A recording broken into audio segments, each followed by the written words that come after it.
Hello and welcome to the third part in our look at side sword and buckler. Last week we were looking at these kind of narrow guard stances, very much the ones we're familiar with from single side sword, where we're going to be using these 5 guards and 1 point.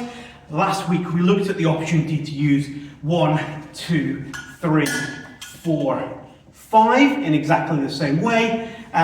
But then we also looked at our +1. Our guard as a test that goes from here to being at here, right? That's a very quick recap. Now let's have a look at the more interesting ones. So these come from the idea that we use the narrow guards because it keeps our point forward, and that makes these defensive. Because my sword is between me and my opponent, and anything coming in, I have the potential to deal with before my opponent can hit me. Now, if I've got something designated entirely for defensive purposes, like a shield, then I can trust the shield, or the buckler in this case, to defend me, allowing me to move to more aggressive stances. And by that I mean, I'm clearly not going to be using the sword for defense. It's there to kill you simultaneously or shortly after I block. Let's have a look at some of these to explain what I mean. So, we were used to coda lunga alta. If I wanted to be nice and defensive here, we switch to coda lunga distretta, and with that we bring the hand right behind us, and you can see the sword is not even in front of me anymore. Any defense I've got is coming from the buckler.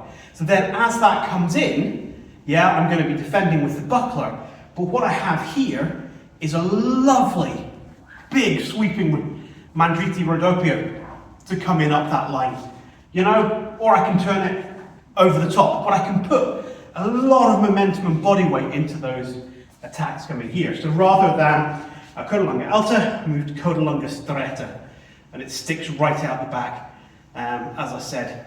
And this is where it gets its name from. The stretta is like the long tail, and you don't see the long tail here, but when we go back to an earlier version of it, this is the kind you would use with longsword and such like, you start to see that long tail sticking out the back.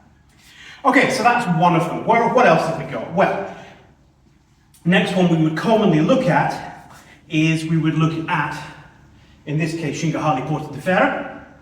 But again, my sword is very much out in front. If I want to prepare this to attack, it's still going to stay at my hip, but I'm going to turn my hand over so it now sits at my waist here. Ready again as soon as I've defended with the shield to come in with a cut.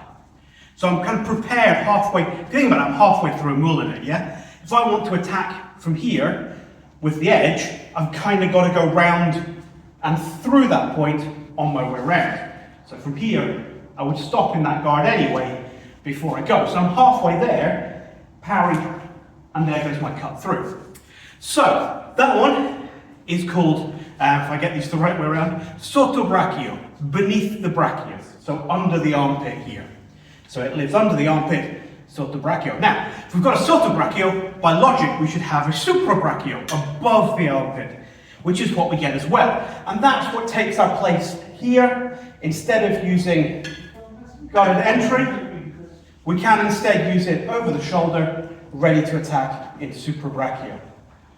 So that gives us another option here. Equally then, we need one that comes over the other shoulder. So again, this time coming back, resting here, we get guarded, well, brain's done a complete fart on what was coming because people have come in from the side of the room and totally distracted me. Guarded de spalla. So this is guarded de spalla where it's back over this shoulder. I'm not resting it on my shoulder. That leads to all kinds of issues when we're dealing with sharp swords. But it is above and behind, ready to power in after I've taken that attack. Okay? When we then come to look at guarded de alicorno, again, here I said very defensive, but if we turn our hand over and point the point back rather than forward, we end up with this, which is guarded de alta. And from here, I'm ready just to rain down upon my enemy. As soon as I've dealt with their attack coming in with that shield, you know that is coming straight down into the center of their head. So, guarded de alta. Now, there's always 5 + 1, so we've looked at the 5. The 1 remains exactly the same.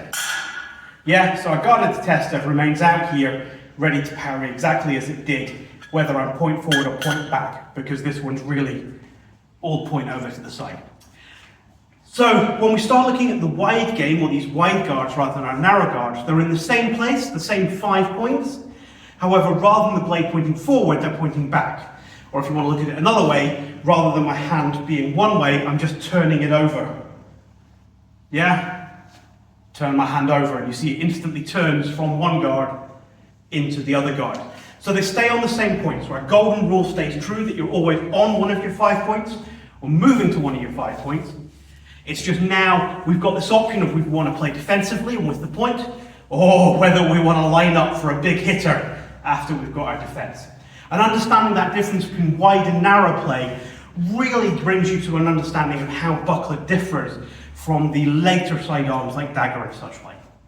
So, I think that's enough on how you stand with this, and next week we're going to move on to look at how we're actually going to use it in terms of defending and attacking and all of the good stuff. So we'll get onto that next week, and there'll at least be somebody else here to smack me around the head, so I won't be standing talking to you on my own. So, I shall catch up with you next week. Until then, have a great time. Take care.